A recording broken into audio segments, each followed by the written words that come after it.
Hello, everybody, and welcome. This is Subconsciously Speaking. What's in your mind? My name's Ilah Brock-Renzi, and I am your host. And this week, we're going to talk briefly about everyone's favorite subject, money. Yeah, or maybe your least favorite subject, money. But we're going to talk about money behaviors, and I was looking at just the different types of behaviors people have. And the more people come into my office for certain things, and recently, in recent weeks, money and behaviors and patterns, how people use it and look at it, it seems to be something that I may want to address. And then how can hypnotherapy help it? There are a lot of different patterns. I mean, I've got tons of different patterns. Some of them are just our behaviors, how we grew up, what we learned as a child, and even what I learned growing up versus what my children learned. They did far better learning about money than I did. And then there's the patterns, there's the emotional aspect, which a lot of us could probably relate to on the emotional side when we're trying to, not spend, but then we do spend. I actually have a program that I teach to people how to raise their income or their abundance and their livelihood subtly, but kind of rapid. I mean, it's not an overnight thing, but it is a technique that I teach people. If you're interested, reach out. I'll be happy to share with you what that's about. But then I want to also explain how can hypnotherapy help any of this? What can help hypnotherapy? When somebody is in a state of impulse spending, who can relate to that? Honey, I'm preaching to the choir today, I'm telling you. When you're in a state of impulse spending, then what? Then what happens? You don't have any money. You're out of it. Or maybe you spent your mad money and now it's, instead of having the mad money at the first of the month, it's the second of the month and you don't have any more mad money. One of the things I did about 8 years ago, I got a Sparklets bottle. They're like $10, plastic one, looks like a big water bottle, like a 5-gallon, and I would stick $1 bills, my loose change, but always $1 bills. You know how many $1 bills can fit into one of those things? Over 1,000, truly over 1,000. A friend of mine did it, that's kind of where I got it from, and they were able to buy all of their living room furniture, brand new, custom made, just from $1 bills stuffed in their big 5-gallon water bottle. There's another emotional spending I was talking about, but on the emotional side, I didn't even know this existed until recent months, grief spending. Apparently that's a thing. When you're in grief, many of you know I lost my partner 9 months ago, my husband, and grief spending becomes a thing. It's like you're trying to fill a void. You start justifying the spending that didn't happen before, and all of a sudden it's, why do I have 17 widgets that I didn't need or whatever? So it's learning to recognize these behaviors.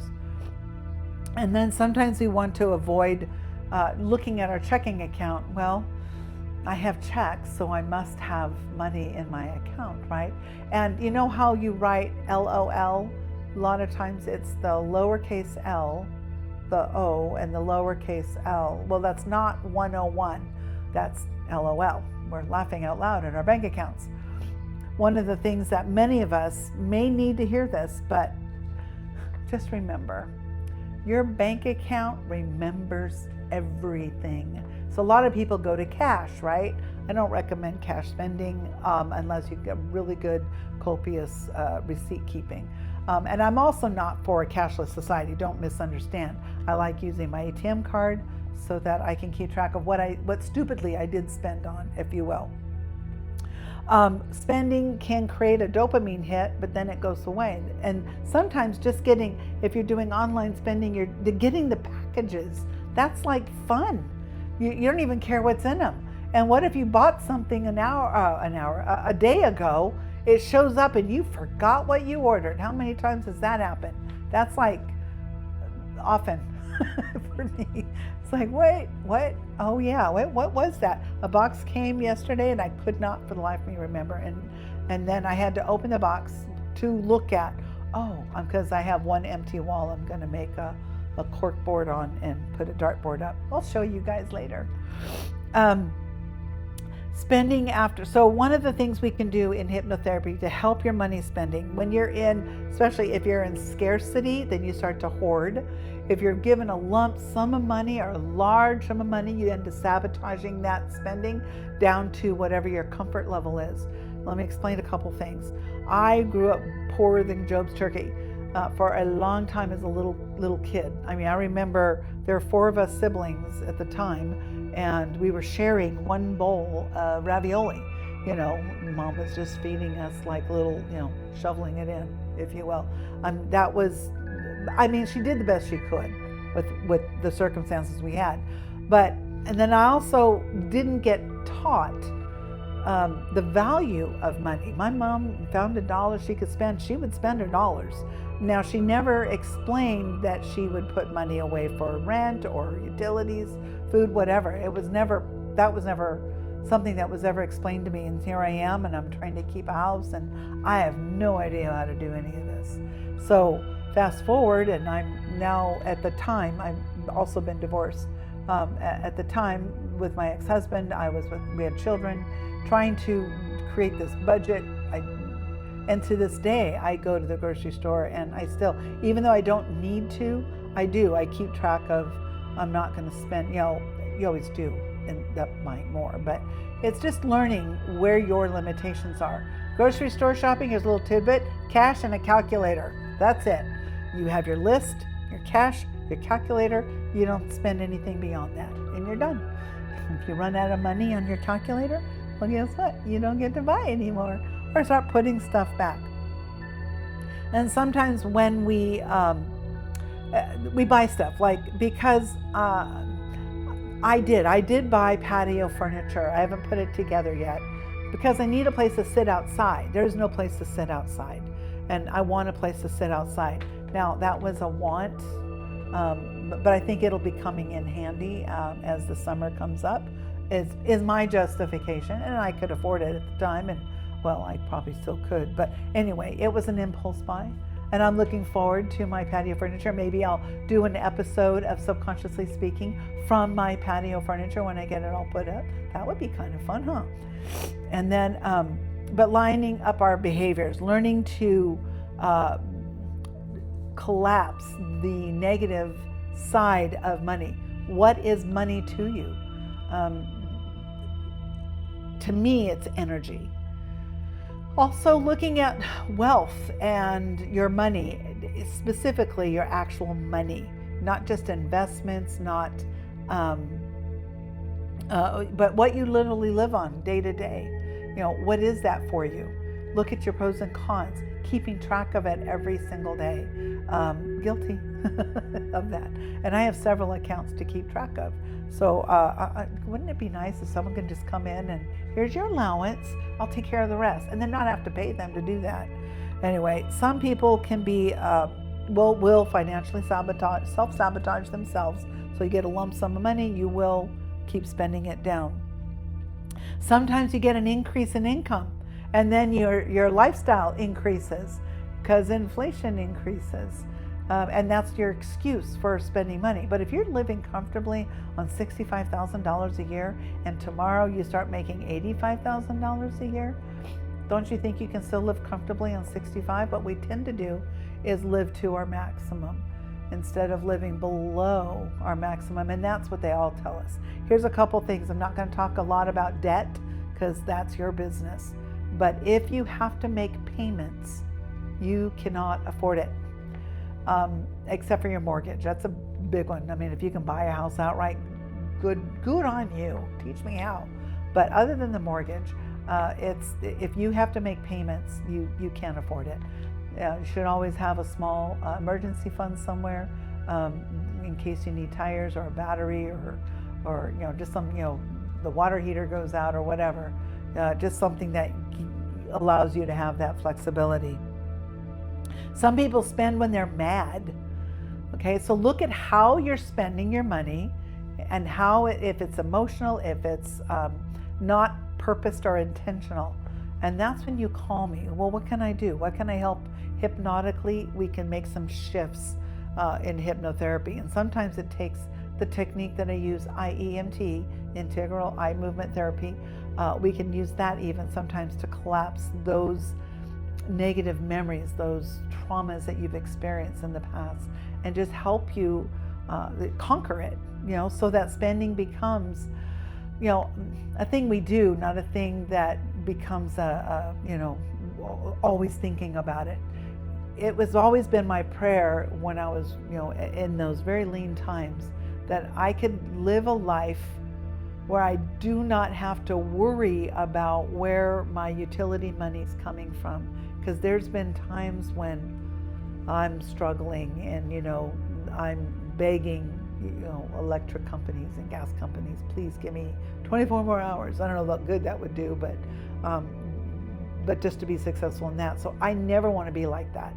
I want to be it so I don't have to worry about where my next meal's. I want to live in a life that I don't have to be in concern of that. And it took me some time. It took me learning. It took the strategies that I teach my clients that I apply to my own life every single day. Am I perfect at it? Oh, absolutely not. I bought patio furniture, remember? And then during stressful times, anger times, spiteful times, justified, all of those. We can work on any one of those and a whole bunch other items of concern in our behavior patterns. We can look at root causes. Again, how you're brought up, what your relationship to money is. I lived in scarcity for so many years of my life. It still lives there in a tiny little box. It would be very simple, easy to go back because that's comfort zone. But this new comfort zone is bringing me so much more joy, so much more just being alive and happy, and knowing that, you guys can see me and I have a light on me because I can be seen, and it's because I have lights. I am recording this from home today. Some people need control, so they want to be controlling over the money. Red flag right there. Money comes and goes. And you're living beyond your paychecks. You're living beyond your means. How do I hone this in? Give me a call. There's a lot more I can do if I know your individual situation. But the other thing, if you have a partner and you guys share a bank account or you share your money, and the best way to do that, I promise, is if you're married. If you're not married, don't share. But if you're married and you share your finances together, something called financial infidelity came across my radar this past year. I never heard of it. I'm like, whoa, that's infidelity itself is bad. And then there's financial infidelity. Oh, I had never considered that. That's like being secretive about what you're spending your money on and then not telling your partner what you're spending your money on if you're keeping separate bank accounts. That's why if you co-mingle your accounts married, you have a lot more accountability. And that's what it boils down to. If you want the accountability, you should want the accountability. How do you get that accountability? Make sure you're partnering with somebody, even if it's a friend, that you would not want to disappoint. It would break your heart to disappoint them. So that kind of accountability, and look for somebody that would be that person for you, that mentor, that helper, that person in your life that would allow you to, and maybe they're just strangers that you just meet. I just started physical training, oh boy, and I'm being very accountable to my trainer, with the 1, 2, 3, 4s, and yeah, my muscles are pretty sore. And also looking at what you need and what you want. Needs and wants are so different. They're so, our needs are, shelter, nourishment, and that's about it. Well, maybe some clothes. You might want to put some clothes on. But other than that, everything else is pretty much a want. I mean, I don't really need a chair. I could sit on the floor, though getting back up would be a little difficult right now. But, so I need a chair. Maybe you don't need a chair. I need a chair. But maybe you don't. Maybe you can easily sit on the floor. But look at your needs versus your wants. And something I told a client today I said, list all your pros, not your cons, just the pros about your money. Everything that you do that's good and gratitude forming about your money. List it out, everything. And then list all the cons about how you're spending money. If you want detail on that, again, give me a call. If you need more information, you can use my little QR code right here, or my phone number, my website, or whatever. You're welcome to use that, or it's on the banner here on this little podcast. Some people want to keep up with the Joneses and they want to people please. Don't do that. If you can't afford it, that's fine. If you're inviting people over for dinner and all you have is popcorn and hot dogs, that's what you get to serve. You have fun and you have a great story to tell them. It's popcorn and hot dogs. And you know what? I have served not popcorn for dinner, but hot dogs for company. It's just what I had. It's what you do. Macaroni and cheese and hot dogs, great. It's a great combination and a good comfort food once in a while. But trying to keep up with people that do make more money than you, it's not healthy for you or your bank account, because then afterwards you're feeling bad, maybe even a little resentful or jealous because they can and you can't. So don't do it. Don't do it. Please don't do it. Why would you do that? Don't do that. I know I'm being really weird today, aren't I? It must be the weather. It's beautiful weather outside, and here I am, having fun with my podcast. So stop the impulse spending. Don't justify your spending unless it's a need, not a want. Be wary of emotional spending for comfort, for grief, boredom, stress. All of those can relate into emotional spending. Some people are in that hoarding scarcity, that hoard all their money. I know people like that. The miser that doesn't spend anything except what is absolutely necessary. Maybe it's a good thing if they know in the future they don't, they have it to spend. But if they're always going to be the miser, that could be a problem. Financial self-sabotage. When your income increases, keep living on below what you make. You will find that you'll have more wealth, and the best wealth building tool you have is your income. It's not some side hustle, although that helps. That's another income. But there's no quick rich scheme or scam, or is it scheme? They're a scam. And just know that your wealth comes from your actual income. So whatever you do it well so that people will want what you have to do it. People pleasing, rebellious spending, and then getting out of those cycles. In hypnotherapy, I would be working with de-stressing you if it's a stress thing. If it's just a behavior, a specific behavior, we would dial into that and see where it stems from. If we can get to the root cause, we can do a little IEMT on that and get it collapsed, where you'd feel so much better, and then have a plan, have yourself being able to work towards what it is your goals are. And my favorite is law of attraction, prayer, whatever you want to call it, but it's a thing. And there's 12 universal laws. I do have an episode, I don't remember, earlier on, about the 12 universal laws that you can go back and watch. They are very, very helpful, because there's like 12. It's not just law of attraction, which works with law of vibration. You got law of association, you got law of oneness, law of correspondence. There's a whole bunch of them that you can utilize to help you move forward in your financial fun and excitement. So all that to say, I hope that we can, I hope this has been helpful, at least a little bit, and I look forward to next week, which I have no idea what the topic is yet, but you'll know when I know. Okay? Well, next week when I get back on here. So you take care, everybody. Got any questions? Write them out. Give me a call. I'm happy to answer them and help you any way I can. My name's Ilah Brock. This is Subconsciously Speaking. What's in your mind? And I'll see you next time.